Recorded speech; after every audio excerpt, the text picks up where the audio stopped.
આજે જામનગર ખાતે આમ આદમી પાર્ટીના નેતા અને ધારાસભ્ય ગોપાલભાઈ ઇટાલિયાની એક જાહેર સભાનું આયોજન કરવામાં આવ્યું હતું। જો કે આ સભા દરમિયાન એક અજાણ્યા શખ્સ દ્વારા ધારાસભ્ય પર હુમલાનો પ્રયાસ કરવામાં આવતા ભારે હોબાળો મચી ગયો હતો। ગોપાલભાઈ ઇટાલિયા સંબોધન આપી રહ્યા હતા।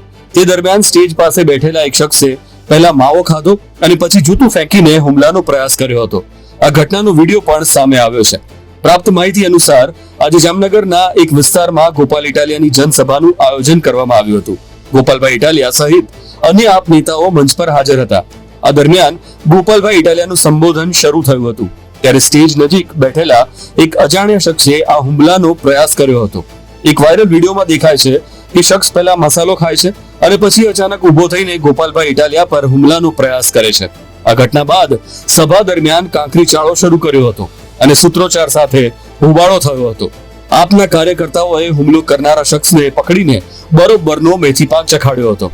આ અફરાતફરી અને વાતાવરણમાં વધતા તણાવને જોતા આયોજકો દ્વારા ચાલુ સભા અચાનક અટકાવવાનો નિર્ણય લેવામાં આવ્યો હતો, જેના પરિણામે સમગ્ર સભા થોડા સમય માટે અધવચ્ચે રોકાઈ હતી। હુમલાનો પ્રયાસ કરનાર શખ્સ કોણ છે એ અંગેની હકીકત હાલ સામે આવી નથી, પરંતુ આપ કાર્યકરોનો આરોપ છે કે આ શખ્સ કોંગ્રેસનો કાર્યકર્તા છે। જો કે પોલીસે હુમલાનો પ્રયાસ કરનારા શખ્સની અટકાયત કરી છે અને આ મામલે વધુ તપાસ હાથ ધરી છે।